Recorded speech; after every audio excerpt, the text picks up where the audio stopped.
Just like there's a long list of liberal celebrities who swear they'll go if a Republican is elected, and no one ever does. Miley Cyrus once said, "I am moving if Trump is my president. I don't say things I don't mean."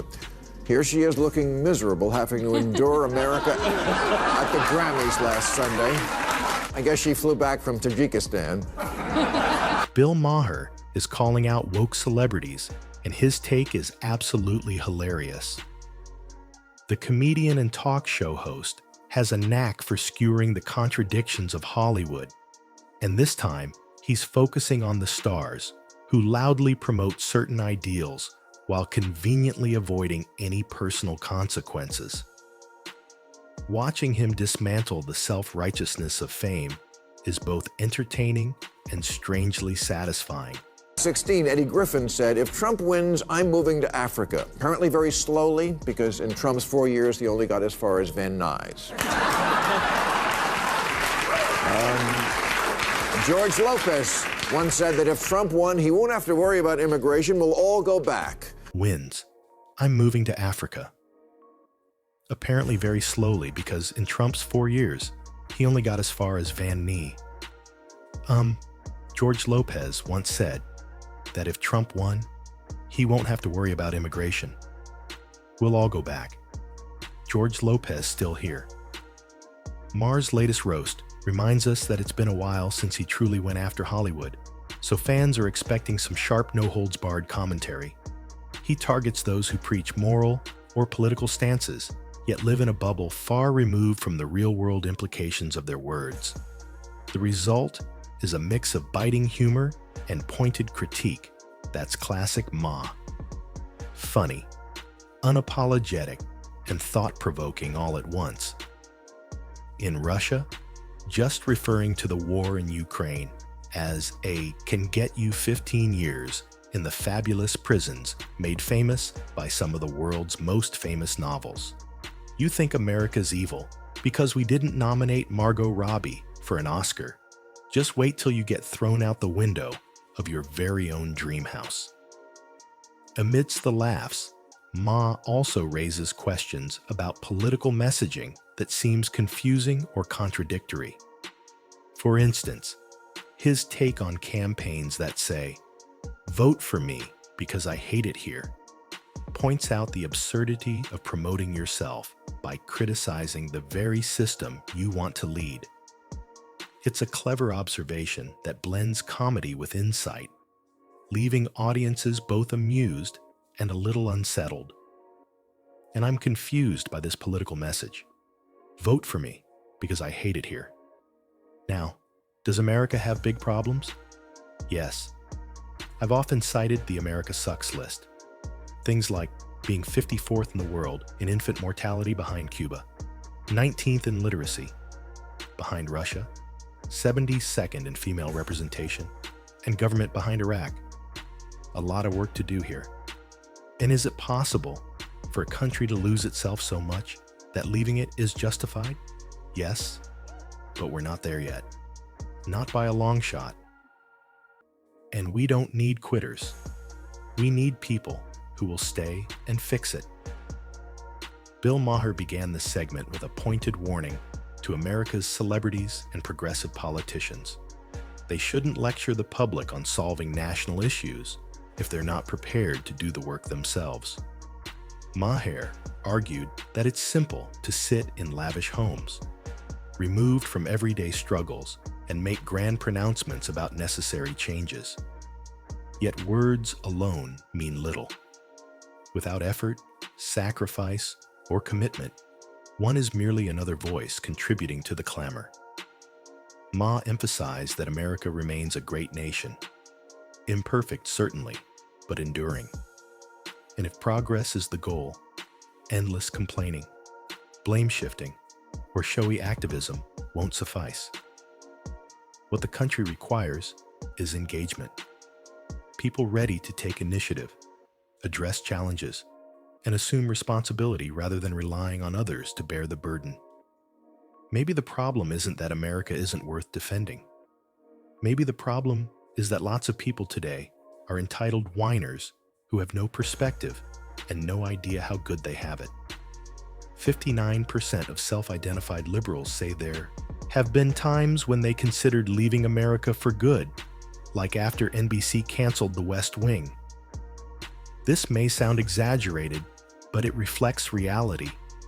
Over time, numerous Americans have loudly proclaimed they would leave the country over the slightest provocation. One of the most notable waves occurred after Donald Trump was elected president. Suddenly, both celebrities and ordinary citizens claimed they'd relocate to Canada, treating it as a daring form of protest. Naturally, very few ever followed through. It doesn't end there.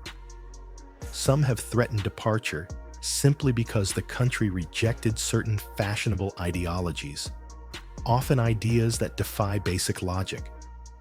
Rather than contributing to the nation they live in, they daydream about escape. Maher's message is clear. True patriotism isn't about grand gestures or threats. It means staying, confronting problems directly, and working to strengthen America. I don't get it. You want so badly for every immigrant to come to this country and experience the good life, but somehow it's so terrible, you want to leave.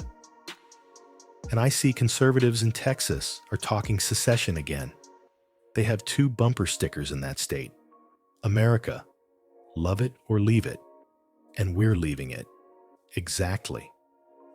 Celebrities and politicians often send conflicting messages that leave their supporters bewildered. On one hand, they advocate for America to welcome more people, portraying the country as a land of opportunity. Yet immediately after, they proclaim their shame in the nation and threaten to leave if things don't go their way. Consider the contradiction. If America is so awful, why urge others to come here? And if it truly embodies freedom and opportunity, why threaten abandonment every election cycle? This isn't conviction or courage, it's pure hypocrisy.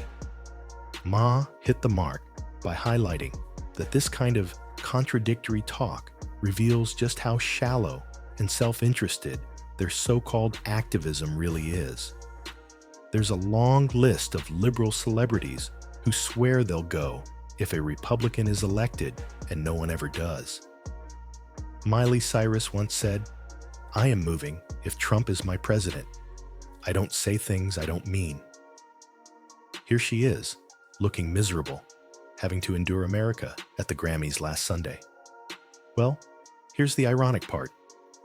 Despite all their dramatic threats, most of these celebrities remain in America enjoying the comforts and freedoms they claim to loathe. Deep down, they know no other country can match the platform, opportunities, or luxuries America provides. So why make grand pronouncements about leaving if Trump ever won? The answer is clear. It was never about true conviction. It was about appearances, virtue signaling, and capitalizing on outrage culture. These over-the-top displays make them seem courageous to their audience. But when the cameras stop rolling, they stay put, reveling in the wealth and fame only America can offer. Ma cuts through the pretense, revealing the truth.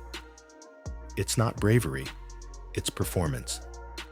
And the only thing they're truly loyal to is their own image. I guess she flew back from Tajikistan in 2016. Eddie Griffin said, "If Trump wins, I'm moving to Africa."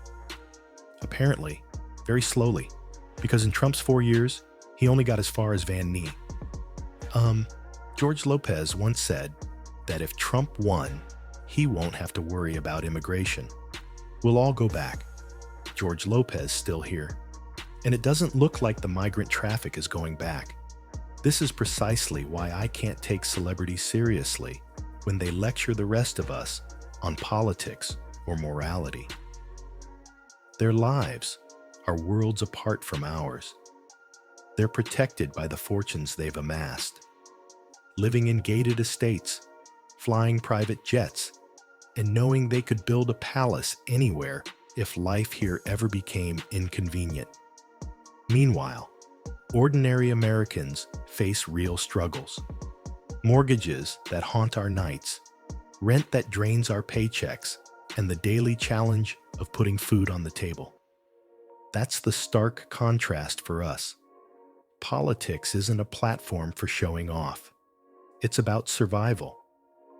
That's why we pay attention to political leaders who grapple with policies that directly affect our lives, rather than celebrities whose notion of hardship is choosing a luxury resort for vacation. Their lectures simply don't hold weight. Then there's all the TikToks telling Americans things like, "I think the new American dream is to leave. I'm 18 years old and I escaped America." Yeah, you don't have to escape America. That wall we're always debating isn't to keep you in. Now, this is where it really becomes absurd. Some of these so-called social justice warriors behave as if America is on par with North Korea, as though people here are trapped with no way out. The irony is almost unbearable. The truth is, no one is rushing to move to North Korea to build a life, raise a family, or chase their dreams. Quite the opposite. North Korea is a prison state where freedom is non-existent and its citizens risk everything just to flee.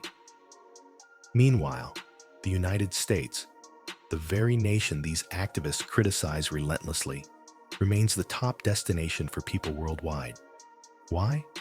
Because America, despite its imperfections, provides opportunity, safety, and freedom like nowhere else. Maher's point hits home. If America is truly so terrible, why is the entire world clamoring to get in rather than leave? The New Republic just ran a story about the vulnerable minorities who want to flee America, including the author, a gay man trapped in the dystopian homophobic hellscape that is New York City. I wonder if he knows that there are 66 countries where just being gay is a crime. Cute story in the news last month. Bundy's president called on his citizens to stone gay people, and not in the good way. Wow. Suddenly the "don't say gay" law doesn't sound all that bad. When it comes to the LGBTQ+ community, the truth is clear.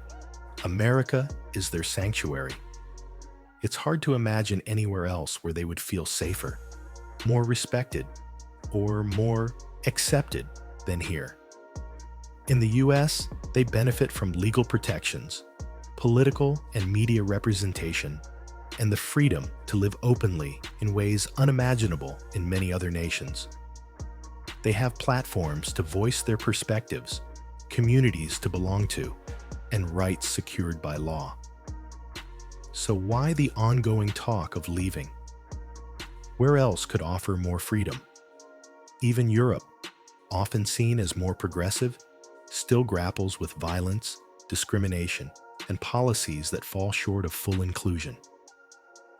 The reality is that despite its flaws, America remains one of the safest and most empowering places for LGBTQ+ people.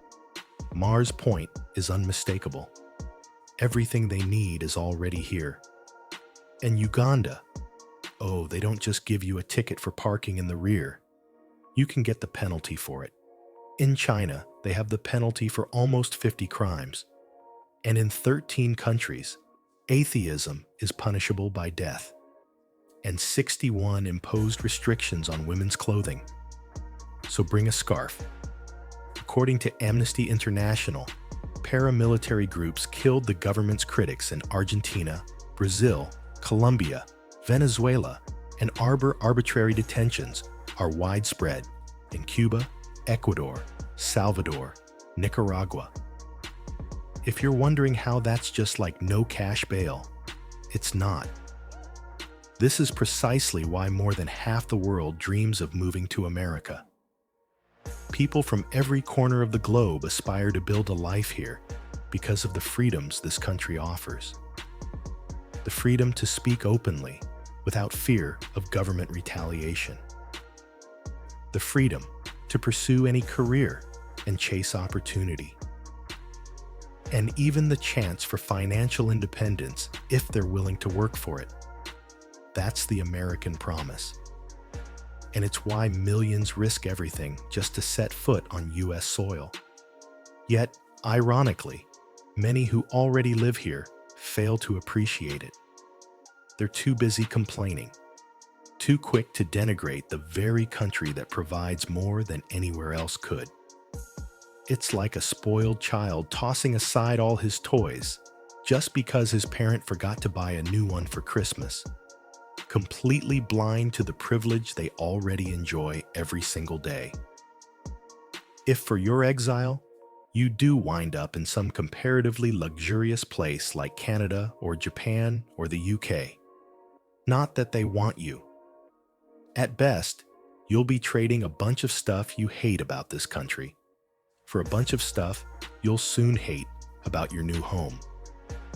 It took me only 4 days in Amsterdam to learn that while I admire Amsterdam, I don't want to live there. The buildings are cramped and shaped like needles.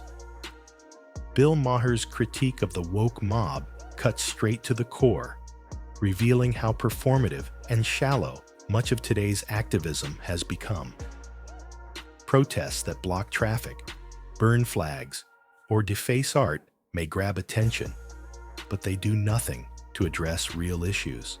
Celebrities and politicians preaching from lofty positions only deepen the hypocrisy, condemning America as oppressive while benefiting from its freedoms and wealth.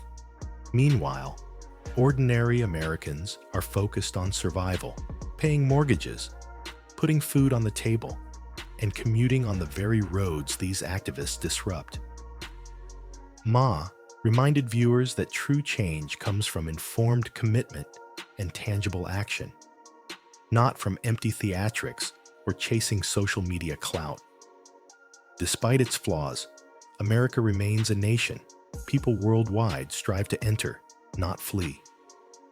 That reality alone exposes the emptiness of those who claim otherwise while enjoying its advantages.